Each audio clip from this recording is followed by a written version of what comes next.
बोध गया महाविहार, जो बीटीएमसी एक्ट 1949 में 5 हिंदू होंगे 4 बौद्ध होंगे, क्या ये सिर्फ बौद्ध धर्म के लिए लागू होता है?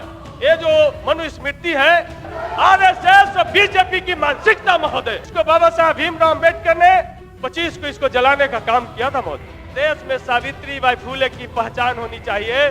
कभी भी अनुसूचित जाति के जो मंत्री होते हैं आगे के रो में नहीं बैठाया जाता है महोदय। बौद्ध धर्म के मानने वालों को मेंबर बनाया जाए।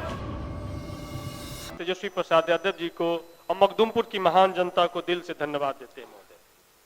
महोदय, अनुसूचित जाति का भी पूरक बजट आज उसके साथ है और मुझे बार बार सदन में आज ये 5वीं बजट हमने देखा है, कभी भी अनुसूचित जाति के जो मंत्री होते हैं जिस दिन उनका बजट होता है उनको आगे के रो में नहीं बैठाया जाता महोदय। एक कैसा भेदभाव है। कम से कम जिनका बजट हो उस दिन तो अनुसूचित जाति को सम्मान दिया जाए कि भाई आपका बजट है, आप आगे आके बैठ जाइए। तो ये सरकार की मंशा दिखाता है कि अनुसूचित जाति के प्रति इनकी क्या नजरिया है। और आज बिहार में एक तकिया कलाम बन गया है कि 2005 के पहले क्या था, कुछ था जी, एक तकिया कलाम बन गया।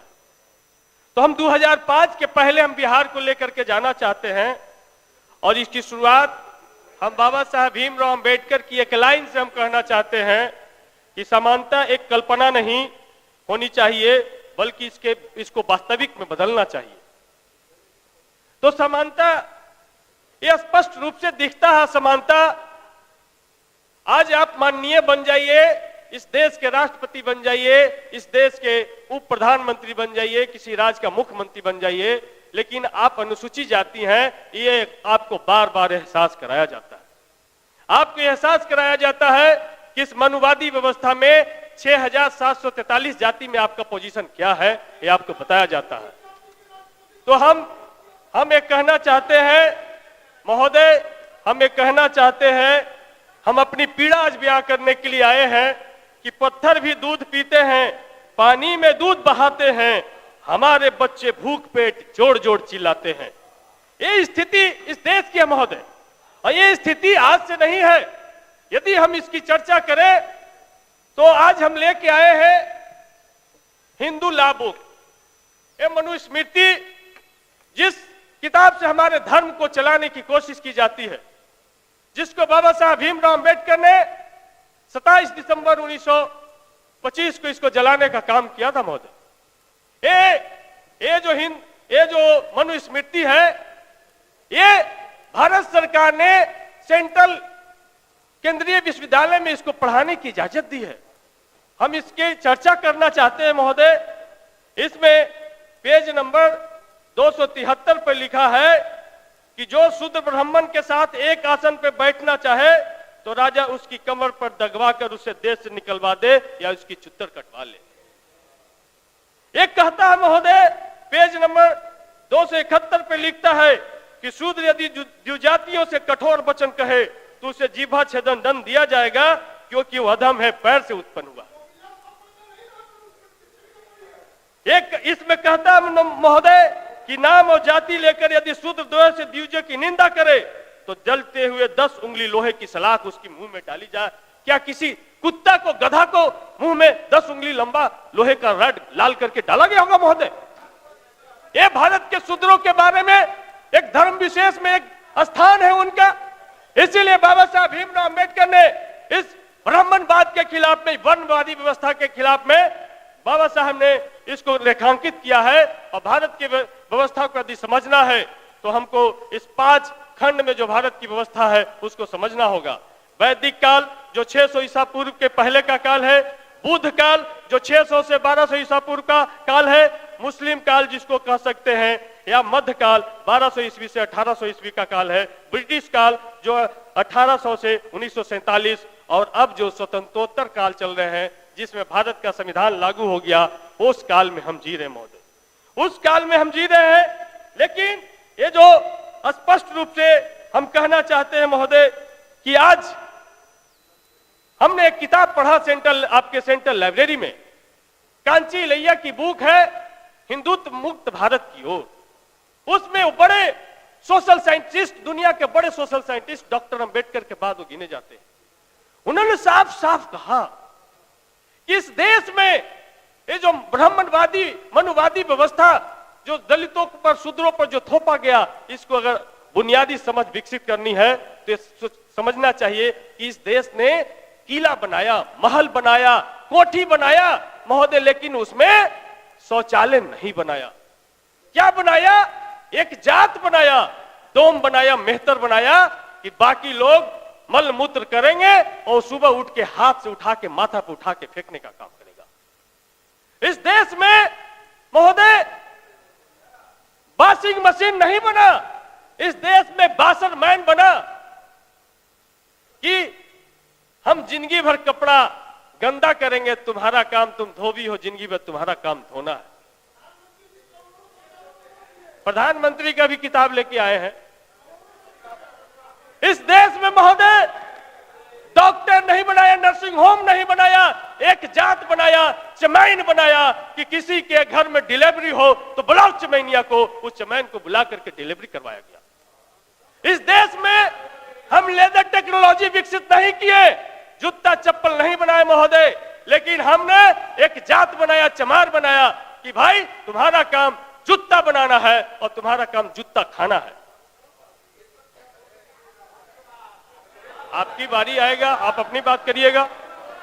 महोदय इस देश में सबको गहना पहनना है, सबको सोने चांदी का सामान पहनना है, बहुत कीमती लगता है महोदय, लेकिन इसको बनाने के लिए कोई टेक्नोलॉजी नहीं बनाया, एक जात सोनार बनाया। इस देश में सबको बर्तन चाहिए, लेकिन बर्तन का टेक्नोलॉजी नहीं बनाया, हमने कुम्हार एक जात बनाया, लेकिन उसके साथ क्या हमने व्यवहार किया? इस देश में हेयर कटिंग सर्जरी हमने विकसित नहीं किया, इस देश में हमने हेयर कटिंग सर्जरी हमने विकसित नहीं किया, हमने एक जात बनाया, नाई बनाया, ठाकुर बनाया कि तुम्हारा काम जीवन भर हमारा बाल और नाखून काटना है। यह भारत का मनुवादी व्यवस्था। उस मनुवादी व्यवस्था के खिलाफ दलित, शोषित, पीड़ित आज लड़ करके यहां तक पहुंचे हैं और आज हम अपने अनुसूचित जाति जनजाति कल्याण मंत्री जी को धन्यवाद देते हैं कि उन्होंने कम से कम देर से ही सही, लेकिन हम लोग लगातार मांग कर रहे थे कि इस देश में सावित्रीबाई फुले की पहचान होनी चाहिए और उन्होंने हर एक जिला में 100 बेड का सावित्रीबाई फुले बालिका छात्रावास बनाने का ऐलान किया। लेकिन महोदय काफी है? हम हर एक प्रखंड में कॉलेज महाविद्यालय खोलने की बात कर रहे हैं और 100 बच्चियों के लिए हम जिला में आवासन की व्यवस्था कर रहे हैं। यहाँ जात पूछ करके डेरा नहीं मिलता महोदय। हम विधायक बन गए, हमको 3 महीना तक कोई डेरा नहीं दिया, तो जा करके अंतिम छोर पर हमको रहना पड़ा। तो ये सच्चाई है इस देश का महोदय। इसलिए महोदय कम से कम ये जो सावित्रीबाई फुले जो छात्रावास जो बन रहा महोदय, इसका कम से कम 1000 बेड किया जाना चाहिए। और 1962 से 1956 से जो अनुसूचित जाति जनजाति छात्रावास इस राज्य में है, अंबेडकर छात्रावास उसका नाम हो गया है, आज भी उनका सीट का अलॉटमेंट 200, 100, 500 जो बड़े जिला है यहां तक हम पहुंच पाए हैं। जबकि 5000 से ज्यादा फॉर्म, 10,000 से ज्यादा फॉर्म एक जिले में आ रहे हैं। तो क्या इसकी कैपेसिटी नहीं बढ़ाई जानी चाहिए? क्या उसको मल्टी स्टोरेज नहीं बनाया जाना चाहिए? क्या उसमें लिफ्ट लगा करके हम अनुसूचित जाति के बच्चों को वर्ल्ड क्लास फैसिलिटी में हम नहीं रख सकते हैं? ये सरकार की प्राथमिकता में नहीं होनी चाहिए। इसलिए साथ हम कहना चाहते हैं, अभी स्पष्ट रूप से ये तो हमने मनुवाद का दंश बताया, लेकिन 2007 में अभी जो भारत के प्रधानमंत्री, यशस्वी प्रधानमंत्री लोग कहते हैं, उनका एक किताब प्रकाशित हुआ कर्मयोगी। उस किताब को पढ़िए, आप तो जरूर पढ़िए। उस कर्मयोगी के बारे में नरेंद्र दामोदर दास मोदी जी ने लिखा कि भारत में मल मूत्र साफ करना, पैखाना साफ करना, गंदगी साफ करना, ये दलितों का परम कर्तव्य है। इसको साफ करके उनको ये गलत उदाहरण मत पेश करिए। उनको आत्मसंतुष्टि की अनुभूति होती है। महोदय पढ़ा जाए, हमने रेफरेंस दिया महोदय, हम कोई झूठ नहीं बोल रहे हैं। आप बैठिए, बैठिए, प्रोसीडिंग में नहीं जाएगा, बैठिए ना महोदय। प्रोसीडिंग में नहीं जाएगा। तो ये परम सुख उनको क्यों नहीं प्राप्त करना चाहिए? ये परम सुख उनको क्यों नहीं प्राप्त करना चाहिए महोदय? हम स्पष्ट रूप से कहना चाहते हैं कि ये परम सुख सिर्फ दलित तो पिछड़े ही प्राप्त करे। ये परम सुख उनको भी प्राप्त करना चाहिए, उनके मित्रों को प्राप्त करना चाहिए। ये है आरएसएस बीजेपी की मानसिकता महोदय, ये हम बताना चाहते हैं। लेकिन दूसरे तरफ जो लालू फोबिया से जो ग्रसित है, जिस लालू यादव ने जब 1990 में जब इस राज्य की गद्दी संभाली, तब लालू यादव इस राज्य की गद्दी संभाली, तो लालू यादव जी का भी किताब आपको जाके पढ़ना चाहिए। लालू यादव जी का किताब, जिसमें जो लालू यादव जी का किताब है गोपालगंज से राय सिन्हा, उस किताब को पढ़ना चाहिए। राय सिन्हा उस किताब में उनके आत्मकथा में लिखा है कि जब वो बाढ़ के पुनपुन में जब वो बाढ़ के पुनपुन में गए, तब वहां पर एक लक्ष्मीनिया जो दलित महिला जो उनसे मिली, उसके बाद लालू यादव जी का जीवन बदल गया। वो लक्ष्मीनिया बहुत धक्का खाते हुए, भीड़ को चिरते हुए उनके पास आना चाहती थी। तब लालू यादव का नजर उन पर पड़ा और लालू यादव ने कहा कि उसको आने दो। जब लालू यादव के नजदीक आए तो उसके गोद में एक बच्चा था, थकी हारी कुपोषित महिला थी। उस बच्चे को लालू यादव जी ने अपने गोद में लिया और पूछा कि क्या लक्ष्मीनिया तुम यहाँ? तो उन्होंने कहा कि लालू भैया, हमार शादी यही पुनपुन में हो गए है, यही हम रहे ही। तो बोले लक्ष्मीनिया, ले बच्चा के बढ़िया से रख और बच्चा के पढ़ाओ।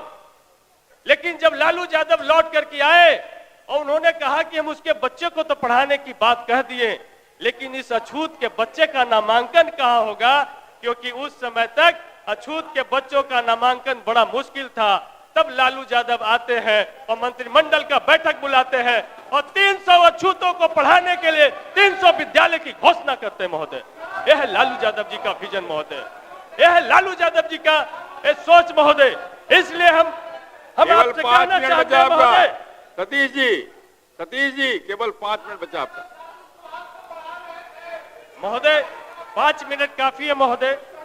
इसलिए महोदय अपने क्षेत्र के बारे में भी कुछ बोल लीजिए। कहना चाहते हैं कि आज इस सदन में एक माननीय सदस्य ने कहा कि राम मंदिर बन गया है, बहुत अच्छी बात है, विवाद खत्म हुआ, किसी को कोई तकलीफ नहीं है। ईटा हमने बनाया महोदय, चौखट हमारे बड़ी समाज ने बनाया, पत्थर महोदय किसी पत्थलकट्टी का चमार जो मूर्तिकार है उसने बनाया महोदय, घंटा हमारा ठठेरा भाई ने बनाया महोदय, और उसमें जो चढ़ने वाला दूध महोदय ग्वाला के यहाँ से आता है महोदय, और उसमें चढ़ने वाला फूल महोदय कोयरी कुर्मी के खेत से आता है, माली तोड़ के लाता महोदय। उसमें बजने वाला शंख जो महोदय, वो शंख है कोई मछुआरा भाई निकाल करके लेकर के आया। लेकिन सर्व तब होता महोदय कि जब बन के तैयार हो जाता है, भारत की राष्ट्रपति द्रौपदी मुर्मू जी को लाया नहीं जाता महोदय। दुख तो तब होता महोदय कि राष्ट्रपति भी हो गए, लेकिन प्राण प्रतिष्ठा में हम नहीं जा सकते हैं क्योंकि हम आदिवासी हैं। आराम से बोलिए, बहुत बड़ा तकलीफ होता है। इसलिए महोदय हम कहना चाहते हैं कि आज जो बजट है, जीतनराम मांझी जी का तो जीव काटा गया महोदय। हम तो कहेंगे कि भाई महाभारत काल में एकलव्य का अंगूठा काटा गया, और हम कहेंगे भाई रामायण काल में शंभुक ऋषि की हत्या हुई और नीतीश काल में जीतनराम मांझी जी का जीभ काटा गया। ये है नीतीश का सुशासन की सरकार महोदय। इसलिए हम कहना चाहते हैं महोदय, स्पष्ट रूप से अपने विधानसभा के बारे में कुछ बोल सकते हैं तो बोल लीजिए।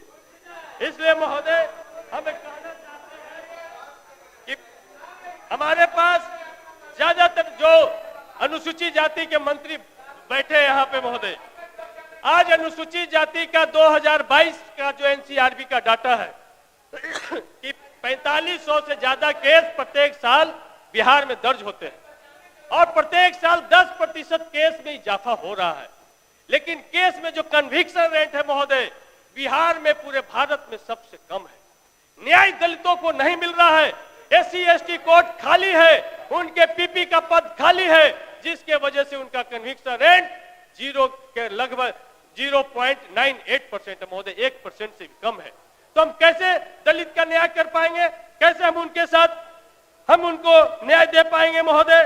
तो हम कहना चाहते हैं, दूसरा हम कहना चाहते हैं कि इसी वजह से, इसी प्रताड़ना के वजह से 14 अक्टूबर 1956 को बाबा साहब ने बौद्ध धर्म को अंगीकार किया और बोध गया महाविहार जो बीटीएमसी एक्ट 1949 जो बना वो आज भी कार्यरत है, जिसके तहत उसमें 4 बौद्ध लोग होंगे, 4 हिंदू लोग होंगे और जिला पदाधिकारी जो हिंदू होगा उसके पदेनध्यक्ष। 1 मिनट और आपके पास है महोदय।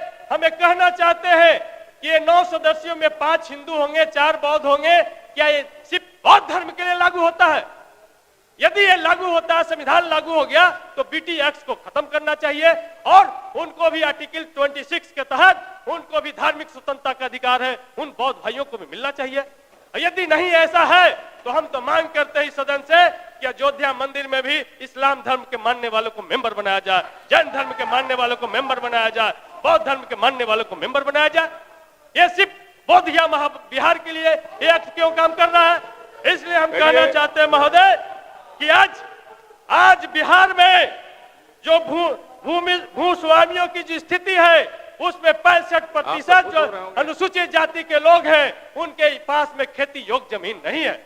आप समाप्त करिए थोड़ा सा महोदय, 1 मिनट में अपनी बात, 1 मिनट में अपने क्षेत्र की बात यदि आप इजाजत दे तो रख ले महोदय। सरकार को बोलना है, 1 मिनट में हम अपनी बात को रख ले महोदय। हम सरकार को कुछ सजेशन देना चाहते हैं महोदय। अब नहीं, आपको पहले बताया था मैंने, समय खत्म हो रहा आपका। एससी एसटी थाना महोदय जिला लेवल पर है, अब समय आ गया है लखनदेव कुमार रोशन मंडल लेवल पर स्थापित किया जाए। लखनदेव कुमार रोशन आप